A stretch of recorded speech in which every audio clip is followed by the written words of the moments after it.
All right. Hey guys, good afternoon and welcome to another episode of the Eventful Life Living Out Loud. Guys, I can't believe it. Number one, I can't believe that we are less than 60 days from 2020 being over. Okay, now some of y'all are like, yes, thank you. And then some of y'all are like, really? I'm somewhere in the middle.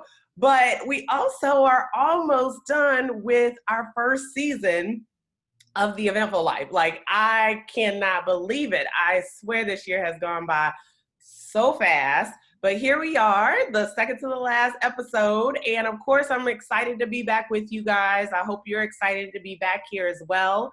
I think today's conversation and today's guest is so timely. I really, number one, I adore her. And I, read her book last year. I think it was last year. I want to say it was last year, or maybe it was the year before that. But I read her book, Being is the New Doing, and literally fell in love. I was just like, oh my God, she's speaking my love language. And so ever since then, I've just been enamored by the fact that she's on to something. And I'm so glad that today we get to have this conversation, that I get to chat it up with her, but more importantly, that I get to introduce her to y'all. And with it being election week, guys, I think this is appropriate timing. I know, right? Election, all the things, right? So, Radiah, I am so excited to have you. Thank you for coming on to the Eventful Life. I appreciate you saying yes and welcome. Thank you. Thank you for inviting me. Thank you for having me. I'm grateful to be here. It's always a good time for well-being conversations, but especially now. So my prayer is that we have a good word here today with each other, and that is something that helps everybody listening.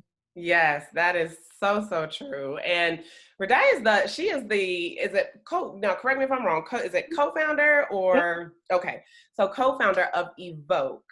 And if you haven't heard of it, you need to go check it out. We're going to dive a little bit more into it in my first question with her. But let's just jump right in. Okay. So here's the thing. I know that you're saying, right, or your quote, I should say, that I fell in love with is being is the new doing. Yes. And you used to work matter of fact, when I first met you, you were working for CoverGirl. Yes. And I mean, just the name says a lot already, because I'm sure CoverGirl is probably a high intensity environment, where you gotta really show up, and so how did you kind of come to that realization between your transition from CoverGirl into what is Evók, where you are now with Evók? How did you kind of make that transition, and where did being is the new doing kind of come from or stem from through all of that?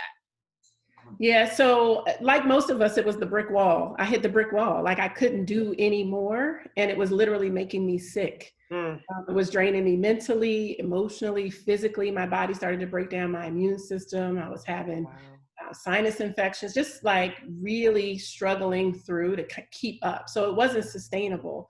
And to your point, it was a very high capacity, and high intensity environment. We would launch, 40 to 50 or more products in any cycle. And there were a few cycles a year, and that might just be in one segment of the business. So it was incredible. The beauty industry, it flips quickly. Nobody's really loyal, right? It's always a new thing. Right. So it definitely was high pace. And I loved that about it, the creativity of it, the challenge of it. The people were phenomenal. Right. It was not sustainable, especially given, I would say, the coming from the place of striving. Okay. Given who I was during that time in my career, I wanted to achieve, I wanted to do well. I was hopeful about what doing well would get me and help me accomplish. Right. So like a lot of women. Yeah. Yeah. I was not in a sovereign place, right? Personally. It was very much a striving of wanting to be accomplished, wanting to prove, wanting to earn.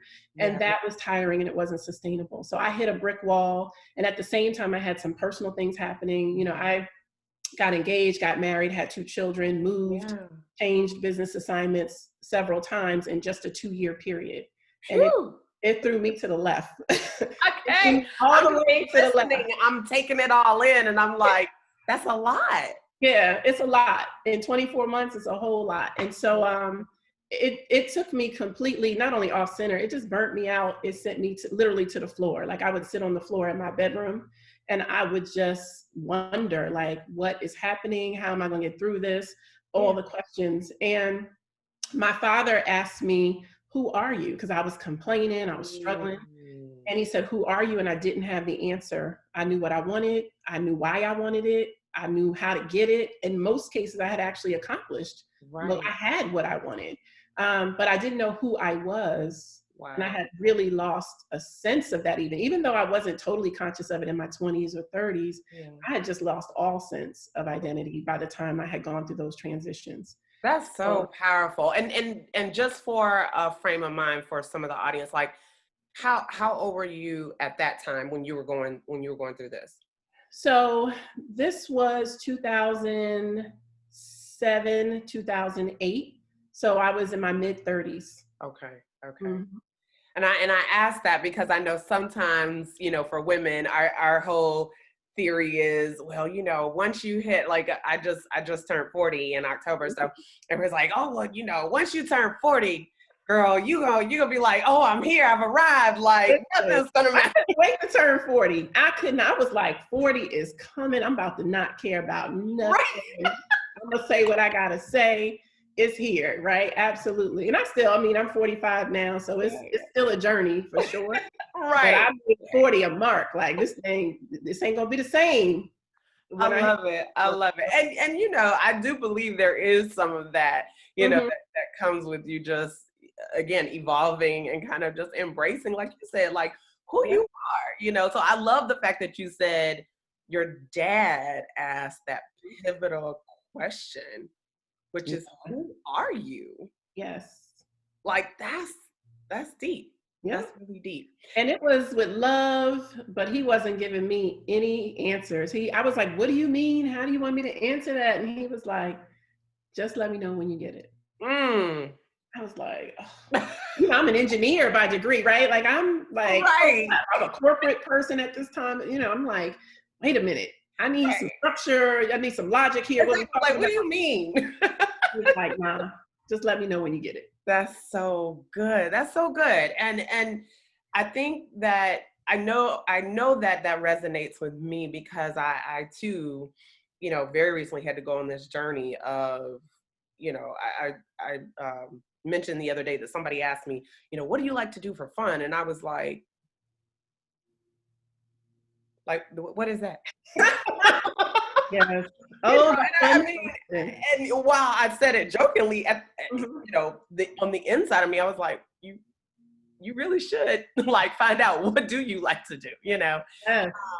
And I think that's, you know, similar to you, that question from your dad, it like hit me like a ton of bricks. Like, you really don't do anything for fun anymore, you know? Yeah.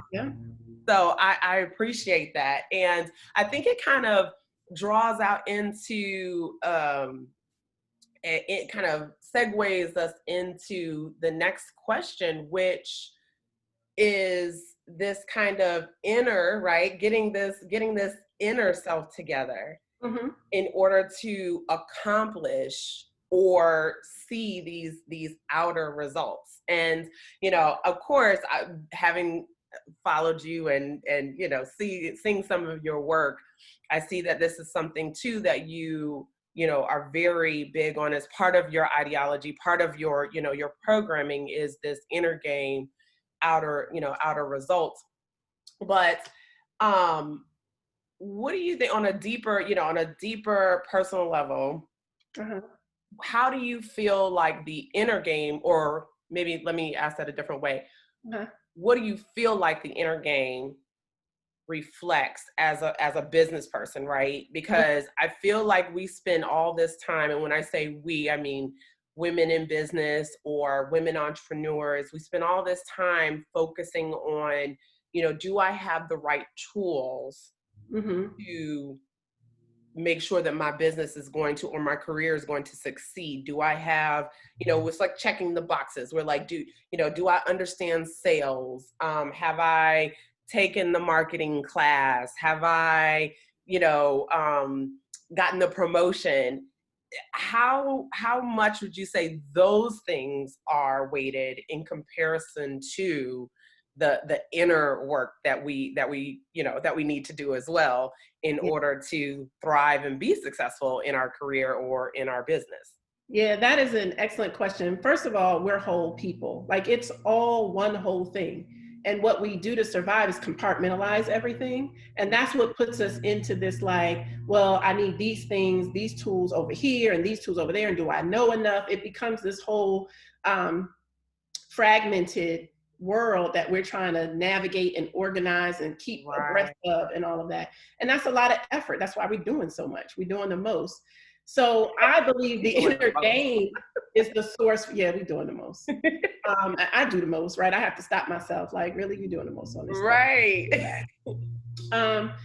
But I believe that the inner game is the source of it all. It is. I know. I don't just believe that. Like, your inner game, which is really your set of beliefs, what you believe about yourself, what you believe about people in the world, which is really being challenged right now. So the inner game is higher now. Hold on to that, because question number 3 is we gonna take it there. So just hold on to that thought. Yeah, it's rough out here. So the inner game is the source of it all, where you come from. And that's where my father asked the question, who are you? Yeah. It's really asking the question, like, where are you coming from? Yeah. What do you believe?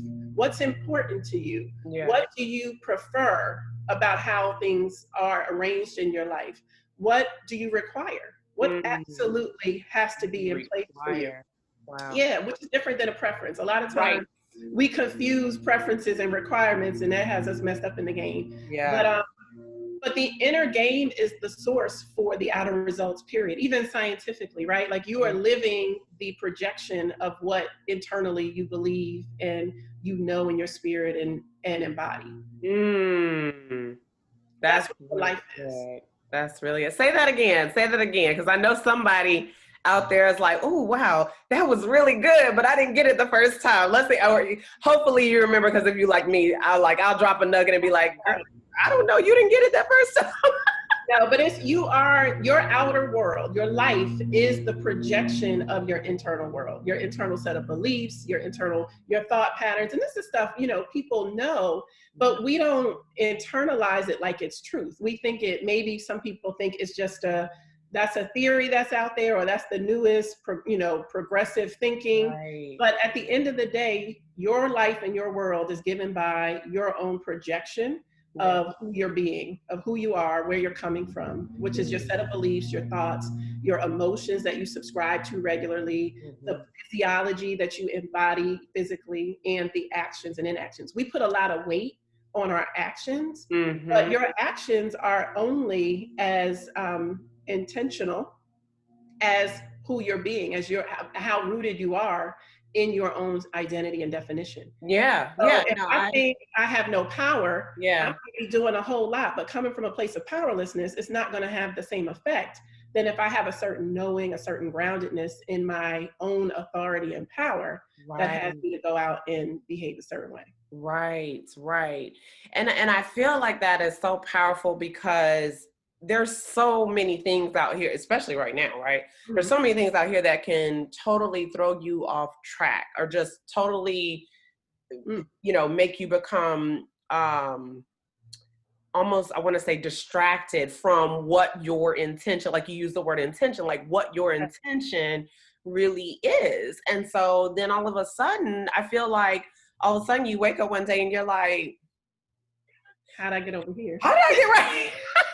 I was trying to go here, and somehow I managed to land here. But you have no recollection of what happened in between, in order for that to happen, and particularly women in business and, you know, and also mompreneurs, because I feel like because we have the ability to wear so many different hats, Yeah. that particularly throws us off course. You know, some of those hats obviously are self-inflicted, Right. but I do believe that is one of those things that throws us off course. Like we throw ourselves off course. Yeah, it's the world is always going to prescribe an identity for you, right? Like Wow. collectively and Prescribe an identity. historically, I'm a Black woman. The world has a definition of what that means. It Right. ain't got nothing to do with what I believe and what I define it as. But there's a world a reality that I live in that has a prescribed definition for Black women, Mm. right? My husband has a definition of wife and Black woman, and even Radiah, given that we've known each other for so long, right? Like he has in his world a definition of who I am. My children have their own definition. So there's so many prescribed definitions externally for who I am. And if I don't have that sense for myself, then I'm going to be swallowed alive, right? Like there's a quote, Audre Lorde quote about that. Like their definition of me is going to win out. And that's how I find myself over to the left, because the world is always going to pull at you to be who they want you to be. Right. It reminds me of a quote by Michelle Obama, who said, you know, you have to get out here and define who you are before people define you for you. And Exactly. I'm like, that, you know, that is so true, because and sometimes you think, well, if I don't say anything, then they'll know they'll know what my intention. There's a yes and a no to that. Like when you're sovereign in your intention and you're aligned with it, right? And think about it. I think about intention differently. So most people talk about intention and they say it's an objective, right? It's what you want to happen. It's kind of how you do things. And I define intention as a measure of who you're being in any moment. It's where you're coming from. It's a way to think about how you're showing up with given who you think you are in the moment. So if I think I'm clear and I'm powerful and I'm grounded, I'm going to have a certain level of intention, a certain energetic and experience of myself when I show up. Right. And we have a scale and we measure it and all of that. So that I'm using not all of the language, but you know, because people aren't necessarily familiar with that. Right. But the idea is that my intention is always 100% operating as a match for where I'm coming from. Right. And my impact is always a match for my intention. So if I end up over there, take the case that my intention got dipped somewhere. Right. And it was that I wasn't aware of my full intention. So I wasn't fully aware of who I am, and who I was being in any moment. And that's what allowed me to move over to the left of somebody else's intention. Yeah. Right. So really what I hear you saying is that we have to start from square one and redefine how we see intention, or what we call intention. Yeah. I think looking at intention as something you have as opposed to who you are, right, disconnects you from it right at the beginning. Right. If it's something I have, then it's something over there, and sometimes it's here, sometimes it's not. If it's who I am, it's always with me, and therefore I always have some agency around it. So defining intention as who I am, as a measure of who I'm being, brings it right to the source. Right to the source, yes. More power around how I show up. Now, it also requires more consciousness. It requires more responsibility, right? It requires more accountability, but that is I don't want to call it a price, but that's the requirement for freedom and choice and power. Right. And then when things around us get topsy-turvy and kind of chaos, all chaotic, pandemic, then whole list of things. Right. Then I feel like the intention is what, then going back to your word, keeps you grounded.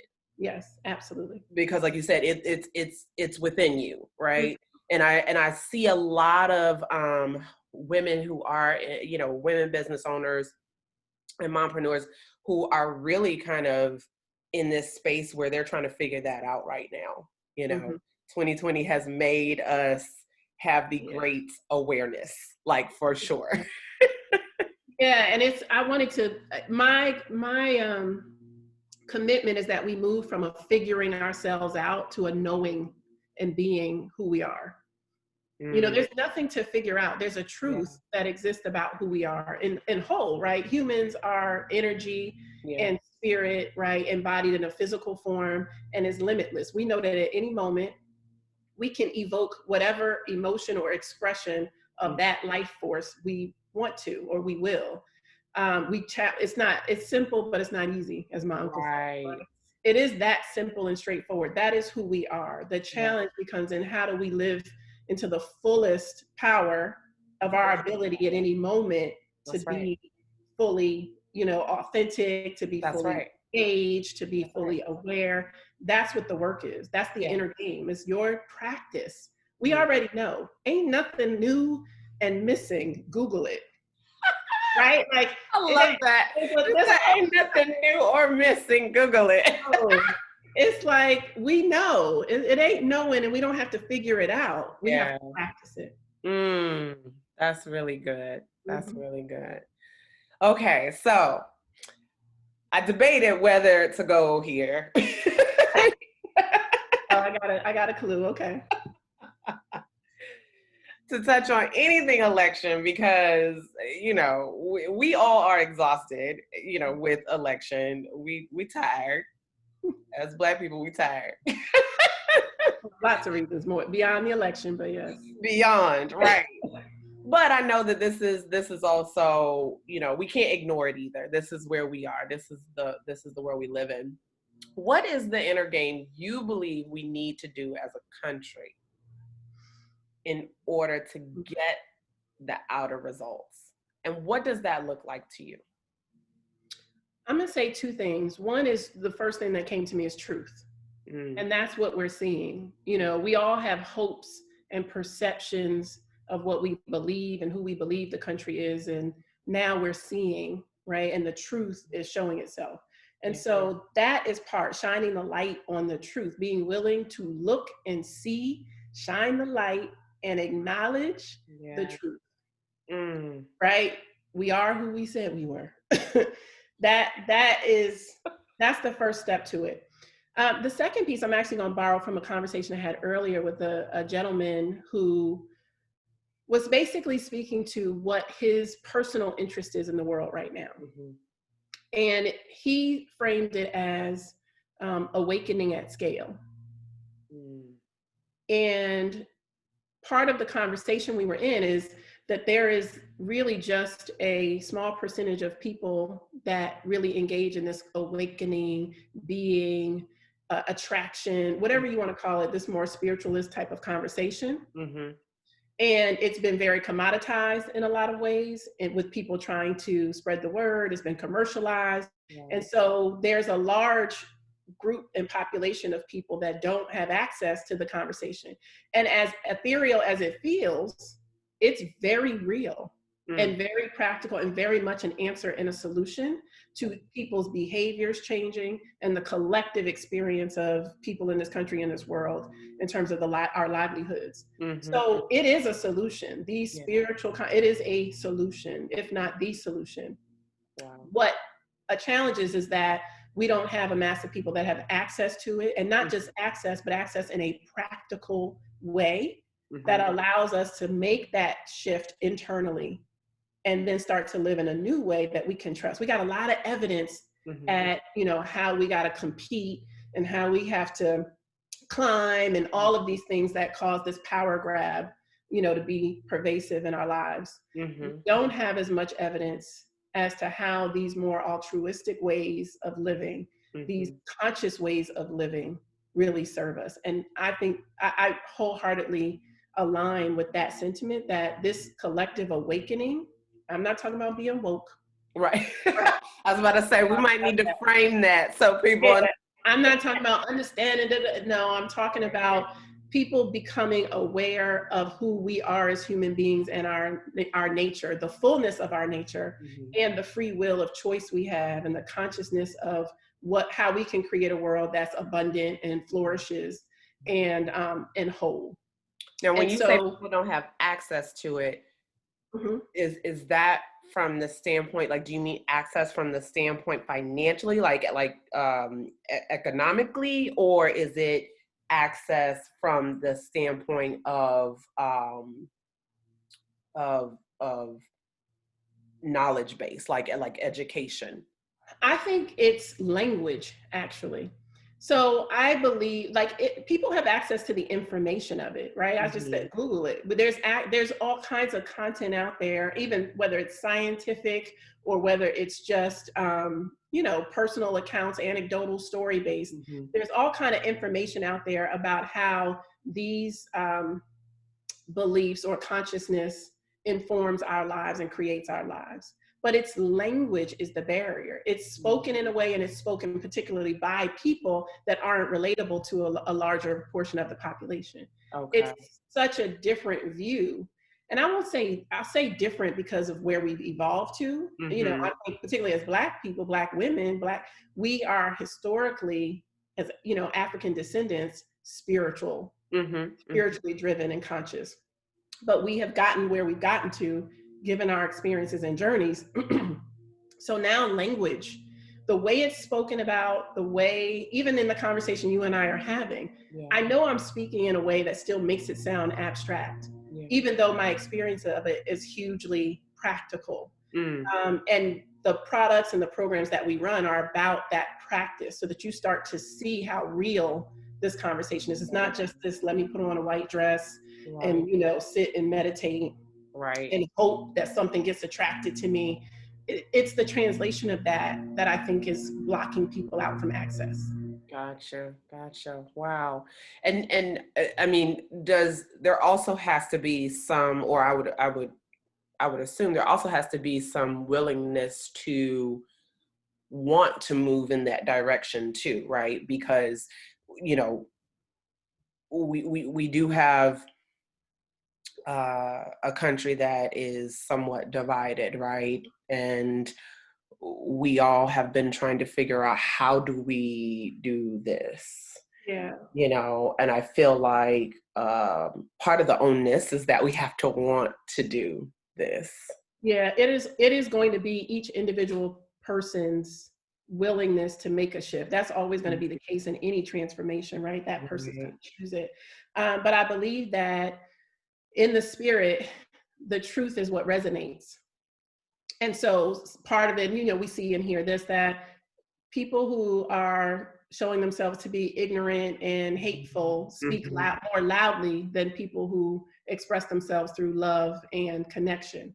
So those of Ooh. us who express ourselves through love and connection have to get louder. We have to start speaking languages that people can understand and relate to. Yeah. Um, and we have to be authentic in our own power of Mhm. however we live what we're talking about, so that that resonance can occur, because you can't unring a bell. And Oh, I believe in that's the truth, good. right? I believe in the truth of humanity. I do. And some Yeah. people may not, right? So I'm open to that. But I believe in the truth of humanity as good and abundant and whole, those fruit of the spirit. Hmm. So that if I show up loudly, authentically inside of who I am and Yeah. what I have to remind us of who we are, that Yeah. it will resonate and each person will shift. But it requires a practicality, a relatability, a reality, not just what we're contexting in a spiritual conversation, a Right. scientific conversation. Right. People need to get it on the real. Like, I'm Hmm. telling you that your circumstances matter, right? That what we try to say is, oh, we can have anything we want, we can create. Yeah. That's true. Yeah. And circumstances matter. Yeah. So we need a language, which is what we specialize in, that speaks to, acknowledges, and not only acknowledges, but embraces Hmm. circumstances as assets that Mm. they have to turn and transform their lives and to impact others in the same way. People need to be acknowledged. They need to, like, Yeah. yeah, I see where you're coming from, sis. Yeah. Yeah. Right. It's Yeah. hard, and not, be like, oh, don't be negative. Oh, Yes. spiritual bypassing, all of that. So Yeah. we I got think to move we through that. for too long lived in this realm of, you know, for lack of better words, all the niceties, or all the things that, oh, don't, like you said, don't say that, or, don't speak from that, from that purview or that perspective. Right. When it's like, no, we don't need to hide from it. We need to be real about it. so that then we can, kind of peel it back and move forward, TD Jake says that you can't inspire and insult a person at the same time. And I believe the ultimate insult is the denial of somebody's reality, right? Which is what's happening all over the place. Yeah. But when I deny your reality, I deny your existence in a way. That's right. That's right. And that is a direct a live human person's, that is a threat. Yes. Right? Whether it's said subtly and nicely, or, done behind scenes, or blatant in a bigoted way, the denial of your reality is a denial of your existence, which is a threat to your existence. Yeah. So you cannot insult and inspire a person at the same time. Yeah. We have to find ways, language ways, to connect with people. And again, this is not kumbaya, to be clear. Sometimes the language is accountability. Sometimes it's slick as can be. I learned from some of the best. Sometimes the language is slick as can be. That's good. In that window of reality. That's good. It ain't about making you feel good. Right. It's about truth. Right. That's right. I love that. It's sometimes it's tough love. Tough love. I love that. Okay, so in one word, and you probably have already said it, but in one word, what's the one thing we need to do? United States of America, the one thing we need to do in one word that we need to do to get ourselves back on track. You know what I'm gonna say? Be. I know. I love it. You already said it. Yeah, we're doing enough. Everybody doing a whole lot. We're doing all the things. How's that working for us? Right. So be. I love that. Well, Radiah, listen, as always, our time moves so quickly. Right. I'm like, wow, I can't believe we're already at our end of time together. But I do want to make sure that the audience knows how to contact you, how to stay connected. And also I want you to share anything that Evók is doing right now that they can tap into. Please share that, because we do need more of being and less doing. Yeah, so you can always find us at Evók Life, EVOKLIFE. Evoklife.com, or on Instagram, LinkedIn, Facebook at Evók Life. We are always running programs. So we run a course, we run coaching programs, we call it intention coaching. And we do a lot of corporate organizational transformational work inside of our methodology and this whole philosophy. Through the end of this year and early next year, we are going to be focusing on the inner game plan. Yeah. Something that we can really, so we want you to go get it. We want you to get it for yourselves. Yeah. We want you to get it for your friends and for your family. And it basically is a kit that has what you need to work yourself through this process and create your own inner game plan, so you're ready for what's next from the inside out. And then next year, we'll be reopening our certification program. So for people who are experienced coaches and want a methodology that accelerates personal transformation and connects people to their authentic power, our intention framework and intention coaching certification will be launching in March. Oh, that's awesome. That is awesome. I love that. I didn't know about the certification program. Mm-hmm. I love that. It's and you said it's for coaches, or for those who want to be a coach. Is that right? Okay. Mm-hmm. And for leaders, we have people who work in corporate, right? Yeah. So think of managers and leaders who want a technology to coach and lead their organizations that kind of creates its own language and shifts the culture. Then you can get certified in the training as well. Okay. I lied. I said one last question, but I lied. Okay. So that just made me think about leadership and the evolving of leadership. Okay. Because we also have a leadership issue. So just one last question, and then I'm serious this time, guys, I promise. One last question. The evolving of leadership, and I will say not just from the country perspective, but also just in businesses. Like, I feel like we have seen this shift in leadership, even within businesses. I know when I was in corporate America, it was about how hard can you be? Like, you need to go hard or go home. It was all about, you know, putting on the tough skin. It was about, you know, coming in and getting the job done. It was not about your feelings. It was not about being vulnerable. It was not about being courageous. Right. And so now I feel like I'm seeing this shift in leadership. But I don't know that we've gotten there yet, but I feel like we're starting to see that shift. How do you feel like leadership needs to continue to evolve in order to really show up fully in the workplace? Yeah, it's definitely authenticity. And Mhm. I say, and it's all of these words are thrown around so much that they lose their meaning. But that again, who you're being out in the world is a match for that internal source. And assuming that that internal source of humanity is intelligent and abundant, right, and has the answers, it's about returning to that. And so we have a whole framework around leadership that starts from technician and goes to manager to high performer to executive. I think what you've been seeing is a lot of people be managers, high performers, and Mm, executives. yeah. Then you can get into leadership and then ultimately legend, right? Mm, And so that leadership and legend is where you get into what's authentically yours in this world as a human being, right. right? Radiah, what is mine in this world is to bring well-being into the space through a methodology that accelerates transformation. That Yeah. is my mission. That is my purpose at this point in time and space.